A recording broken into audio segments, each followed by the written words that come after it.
फेसबुकबाट चाहिँ सामानहरू चाहिँ अर्डर गऱ्यो भनेदेखि चाहिँ यस्तो हुन्छ है फेक अनि तपाईँले चाहिँ स्क्याम हुन्छ। त्यसले गर्दाखेरि चाहिँ तपाईँले चाहिँ अनलाइन सपिङको थुप्रो हुन्छ नि त होइन, त्यहीबाट चाहिँ एप्सबाटै तपाईँले किन्नुभयो भने चाहिँ राम्रो हुन्छ। यहाँ हेर्नुहोस् ल लास्टमा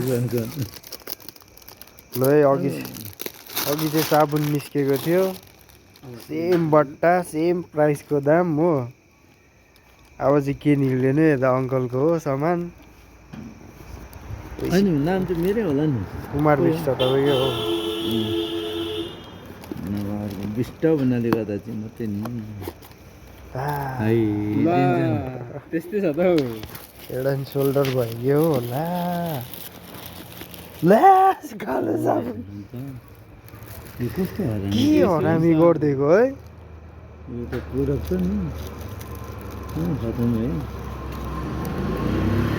हेर्नु यस्तो ढिला दियो किन यस्तो